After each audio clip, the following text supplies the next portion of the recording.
The Minister of State for Budget and National Planning, Mrs. Zainab Ahmed, has been speaking on plans by the government to ensure equal distribution of social intervention programs across the country. Mrs. Ahmed, who spoke at a meeting in Abuja, offered an assurance that efforts will be geared towards making it work. How to ensure that each state of the Federation gets a fair share of social interventions from government is why commissioners of planning from the 36 states and top government officials are meeting here. Over time, there has been issues of lack of transparency and sentiments associated with efforts targeted at reducing poverty index in the country. This meeting, the Minister of State for Budget and National Planning assures that through the adoption of statistically based poverty ranking, the peculiarities of poverty challenges in the country can be tackled headlong. The adoption of a statistically based poverty ranking mechanism for our country could be the solution to most of the ills of past interventions. A lot has been said in various fora about the failures of past efforts, which primarily can be linked to duplication of efforts, poor targeting, and corruption. There were words of support for the adoption of the poverty ranking system to address poverty-related challenges across the country. As of today, only 8 states have a complete register that is being used for this targeting system. But I can tell you that less than 15 states have signed up to it, and before the end of 2017, it will be in not less than 25 states in the Federation. With this program, in fact, we expect a very, very high product from the ESO. It is a program that empowers people, that give opportunity for our youth to be employed and to develop some skills. It's a very good program for skill acquisition. One of the strategies to be deployed in bridging the socio-economic needs of the states, according to government officials, will be community-based. With all of these plans in place, there just might be hope for poor Nigerians, especially those in rural communities. Let's quickly shift gears now, shall we, to our Abuja studios where Ivy Clem is standing by to take us through. Ivy. Hello, Gimba.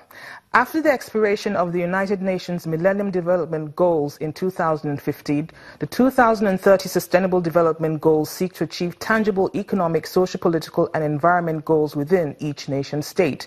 To this end, Nigeria's Vice President Yemi Osinbajo says the federal government's economic recovery and growth plan and other social investments inculcate global projection and concerns.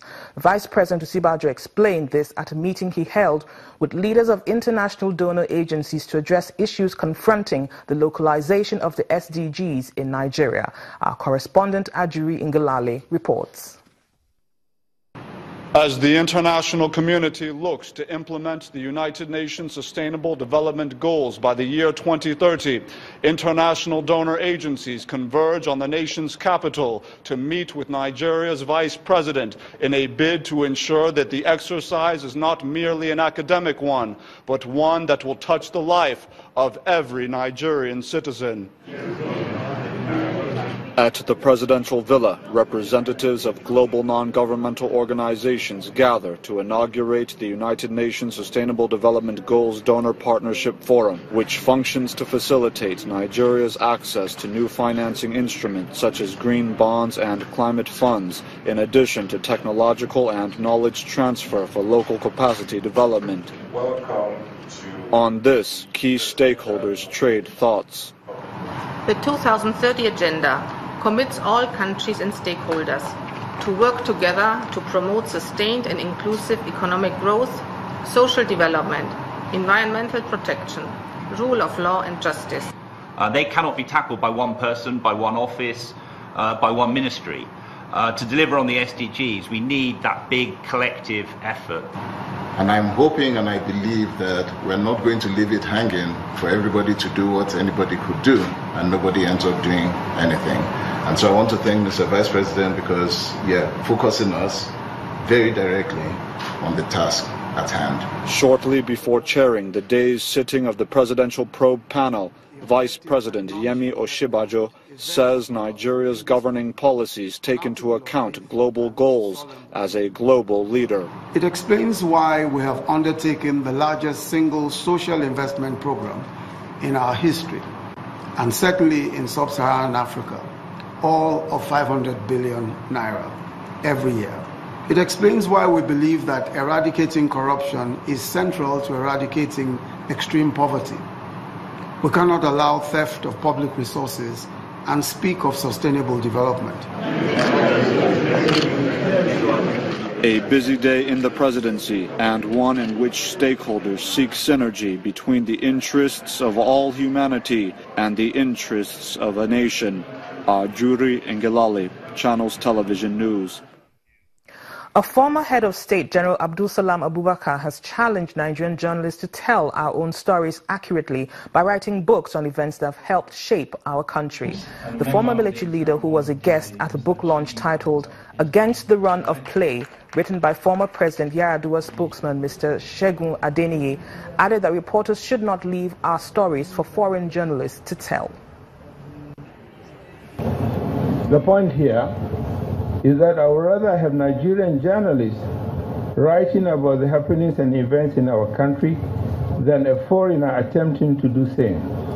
Because when they do, their narratives are not always clear and their views often biased. We are blessed in this country with so many talented journalists in Nigeria that we should be telling our stories in all aspects rather than wait for others to tell our stories. There are serious issues happening in Nigeria that deserve to be documented in books.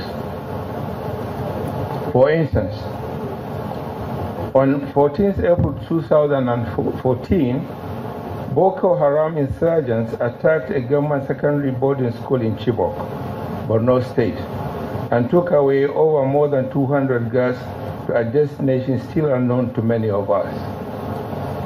Although some have returned due to the commendable efforts of President Muhammad Buhari and the tenacity of the Bring Back Our Girls coalition members, the unfortunate Chibok incident remains a challenge to Nigerian journalists. More people are turning up across the country for the INEC voter registration exercise at various centers, especially those who just turned 18 years of age as they've come to register for the first time. In Anambra State, the process is being carried out along with voter education to get people registered ahead of the governorship elections coming up in 6 months. Imo and Edo states are also a beehive of activity.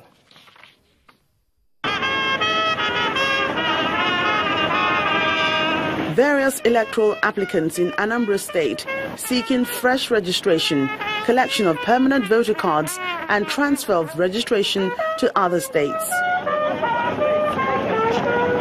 The exercise will be on from 3 p.m. to 5 p.m. every day, except on public holidays. Some of our brothers and sisters that maybe went on a transfer, that will be an opportunity for them to have their voter's card.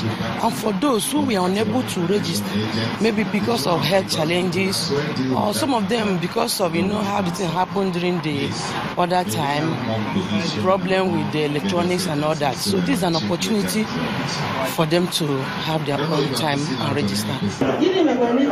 It's even more critical in Anambra State as the governorship election comes up in 6 months. This exercise is a good one, but it can only work if INEC works harder and ensure that every part of the country, that anybody, all the people that are supposed to register are registered.